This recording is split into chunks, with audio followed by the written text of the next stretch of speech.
It enhances your communication and quiets your thoughts.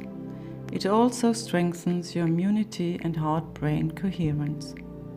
Hold the mudra with one hand or with both hands. Remain in this hand position while enjoying the video. Gently bring your ring finger and thumb together.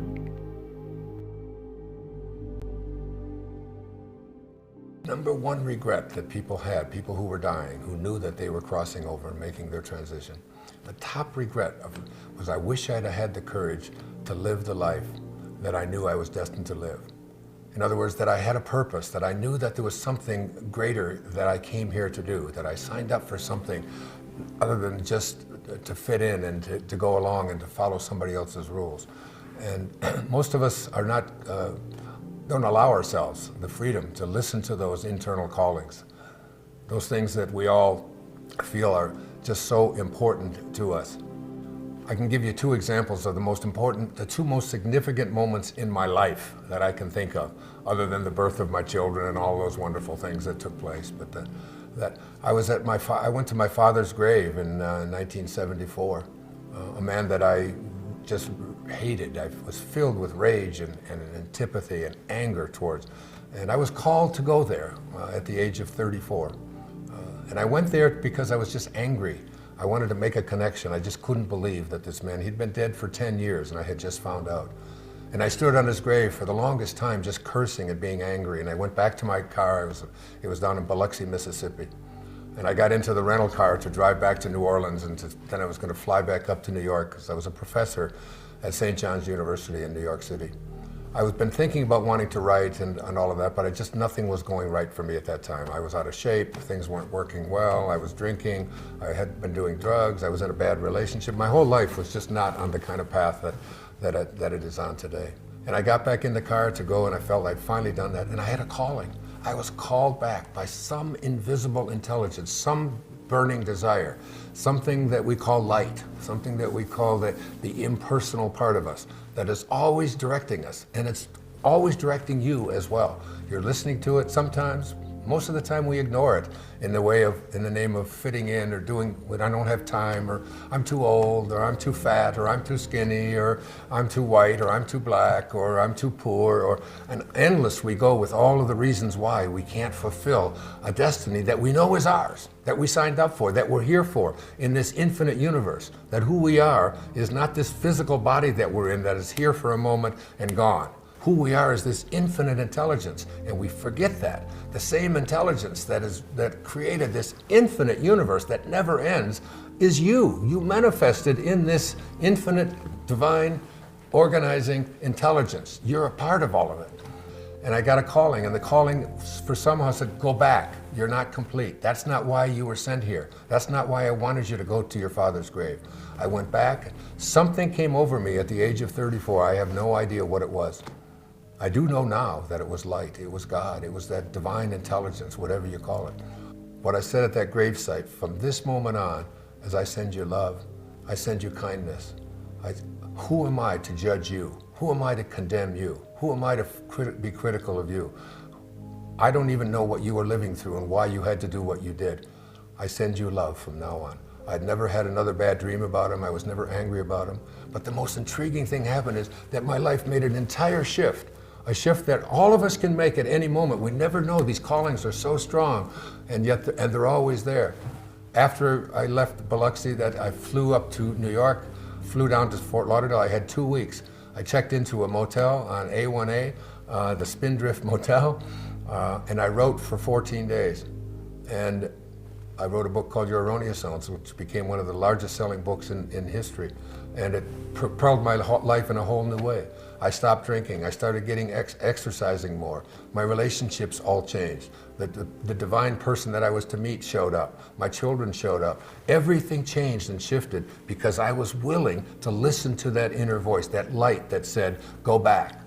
Another time, just a few years later, it was 1976, I was driving on the Long Island Expressway from where I lived in Huntington, New York, into the city. I was about to receive tenure, which at that time I was 36 years old, I had written 3 textbooks. I was a star there as far as they were concerned. I was going to begin, to live a life in which I was going to be a professor for the rest of my life. Tenure, guaranteed employment for the rest of my life, something that everybody at the university longs for. I was ready for it.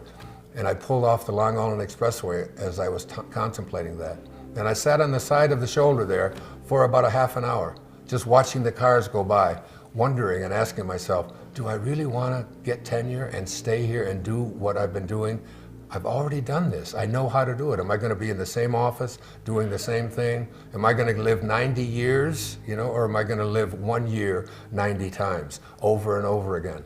And I decided that I just couldn't do it. And I just felt, this amazing moment came over of freedom. It was like it just was lifted off to me. And I got back on the freeway, got off at the exit at Grand Central and Utopia Parkway, parked my car right outside Marillac Hall, went up to the 2nd floor, went into the dean's office, Dean Sarah Fassenmeyer, and I told her, I've written this book, and it's now just been published. It's called Your Erroneous Zones, that I wrote also as a result of another calling. And I said, I've got to take it out to the world. I've got to talk about it. I appreciate the fact that I could work here for the rest of my life, but it's just not something that I can do. And she tried to get me to dissuade me from such a thing. These kinds of callings, we all have these. We know that we have a purpose. You already know that you have a purpose. You know, you're listening to that all the time. It's there. The idea that you can't do it, or that you shouldn't do it, or that my whole life has been impacted by listening and being willing to understand that. And there's a quote that I talk about at the seminar that'll be a part of this course, and it goes like this. It's from William Blake. He said, if the doors of perception were cleansed, everything would appear to man as it is, infinite. For man has closed himself up till he sees all things through narrow chinks of his cavern, by William Blake. We would begin to see, I don't know if you've ever heard of a group called The Doors, by Jim Morrison, a rock group. They took the name from that essay that Aldous Huxley wrote called The Doors of Perception. There are things that are known, and there are things that are unknown, and in between are the doors. And even Jesus said, I am the door. That is, the internal I amness within God is the door that you can open and discover so many new things. And another one of the principles that I talk about is this, that a lot of people have difficulty understanding. It says the laws of the material world do not apply in the presence of the God realized. I was on the Tonight Show in Australia a few years back, and the woman asked me the question, what is your purpose? What are you here for? What do you want to do? And I said, I'd like to understand God realization. I'd like to be able to understand and live from that place where God is within me and I know it. And in this course, we've created 4 meditations. The importance of meditation, I can't stress it enough. You have to go to the silence. You have to go to the place within that can't be divided. Think about it. Silence is the only place where you can go that you can't divide it. You cut it up and you still got more silence and more silence. And it is in that silence, in that meditation. And I deliver some really very, very powerful meditations with some readings that when you understand them, you'll understand that the laws of the material world do not apply in the presence of the God realized. Once you're in that state of God realization, you'll understand things like your intuition. That is that inner calling that says, go this way instead of that way. Try this. Don't be afraid of that. Get rid of the fears that are so dominating your life. As Anita talks about fear and what a thing it was that created the cancer in her life, which allowed her to almost come to a place of dying. You'll discover things like synchronicity, that you have a thought and all of a sudden what you place your attention on begins to manifest and arrive into your life. You'll discover that those thoughts are not just things that just are happenstance. There's no happenstance in this entire universe. It's all held together by a divine light. And one of my favorite readings I'd like to share with you is from the life and teachings of the masters of the Far East. It said, it has been clearly stated that life lived by the average individual is hypnotic. That is, the majority of men and women are not living life as it was intended at all. Not 1 in a million feels the freedom to live what he inwardly feels he should live. He has come under the world's opinion of himself, and this opinion is what he obeys rather than the laws of his own being. In this respect, and to this degree, he is living under an hypnotic spell. It's like hypnosis. He lives under the delusion that he is a mere human being living in a merely material world and only hopes to escape it when he dies and goes to what he calls heaven. This is not the determination intended in the plan and purpose of life. Obedience to one's inner nature, the expression of life as he instinctively feels it ought to be expressed, is the very foundation of the life which the masters reveal as the only true mode of living. That is very powerful awareness, that you are not this body that you're in, this body that comes and goes. You are the invisible divine intelligence within, the same intelligence that allows a clay pot to exist.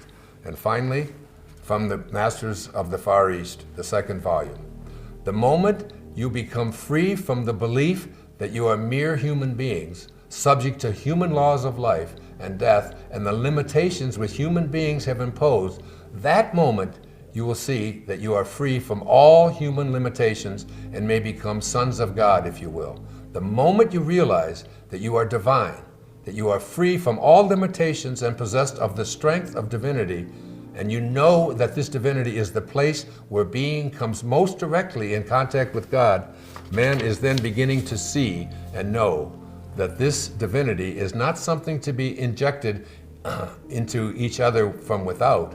He is beginning to know that it is the very life of each and every person, your essence, the light within you. This is what this course is about. This is a course that we go deeply in depth in, and the reason that I put the course together in the first place is because I have heard nothing but positive, enlightening comments from people who say, it turned my life around. I finally went within and discovered that I am capable of using this divine intelligence that we call light inside of us to create the life that I was destined to live. I hear it over and over again every time we do it. We do it in entire weekend seminars. Anita and I have done this entire seminar in Portland. We did it in Maui, and we're doing it all over the world. But look, I would like to be able to go everywhere. I'd like to go to every country in the world. I'd like to go to every city in the world and present this. It's just not possible. That's the beauty.